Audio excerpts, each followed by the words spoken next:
বলেছিল, মাগো এই আমি তোমায় কথা দিলাম, তোমার নিমাইকে আমি তোমার সঙ্গে দেখা করাবই করাবো।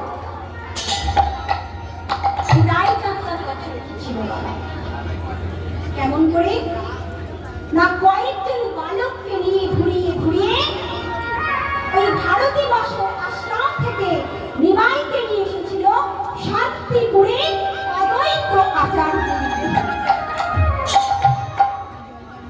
অদ্বৈত আচার্যের গৃহে এসে নিমাই বলছে, দাদা যাও, আমি মায়ের সঙ্গে দেখা করতে চাই, আর ওই নবদ্বীপের যারা যারা আমায় ভালোবাসে তাদেরকেও নিয়ে আসবে। কিন্তু দাদা তুমি বিষ্ণু প্রিয়াকে আনবে না। ও মায়েরা, মা আসবে, গ্রামের যারা যারা ভালোবাসবে তারাও আসবে, কিন্তু নিজের স্ত্রী আসবে না। এই কেমন কথা বল? তাই নিতাই চার একটু অবাক হয়ে বলছে, ভাই রে এই কেমন কথা, সবাই আসবে বিষ্ণুপ্রিয়া আসবে না। দাদা তুমি তো জানো সন্ন্যাসীদের শ্রীমুখ দেখা নিষিদ্ধ। আজ যদি বিষ্ণুপ্রিয়া আমার সম্মুখে আসে আমি কি দুর্বল হয়ে যাব? যে উদ্দেশ্য সাধনের জন্য আমি এই পথে পথিক হয়েছি আজ যে অসম্পূর্ণ হয়ে যাবে। তাই যাই, তুমি মাকে নিয়ে এসো নবদ্বীপে। নিতাই চাঁদ করবে কি বাবা?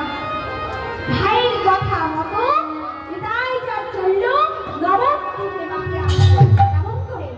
ছুটিতে ছুটিতে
চলো মা, তুমি আমার সঙ্গে ওই শান্তিপুরে অদ্বৈত আচার্যের গৃহে চলো। যেই না বলেছে এই কথা বাবা, সচিব আমার দুঃখে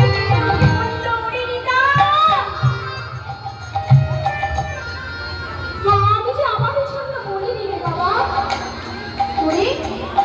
আমি যে আমার বৌমার জন্য বলেছিলাম।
তার স্ত্রী হয়ে কেমন করে আমি হতভাগী হই মা?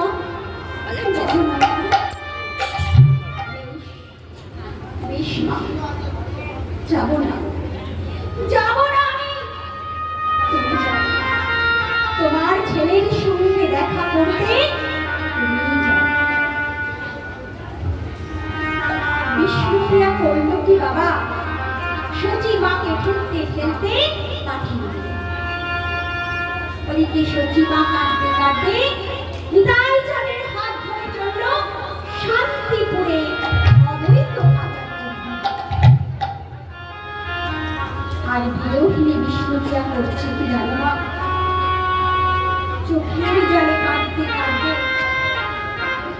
ঘরের ভেতরে গিয়ে গৌরহরিণী ছবিটিকে বুকের মধ্যে জড়িয়ে ধরে কাঁদছে আর বলছে,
বিষ্ণুপ্রিয়া করছে কি?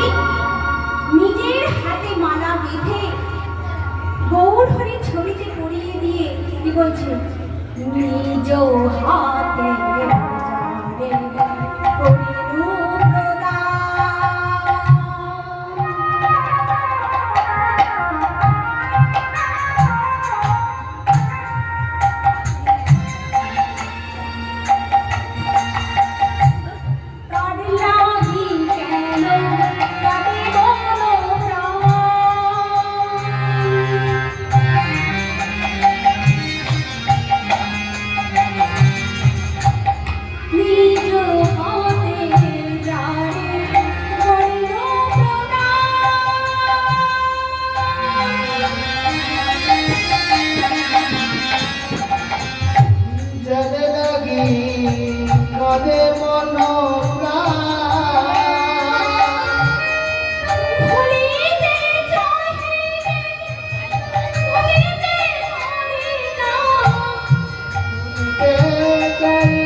মায়েরা, চোখের জলে কাঁদছে বিষ্ণু।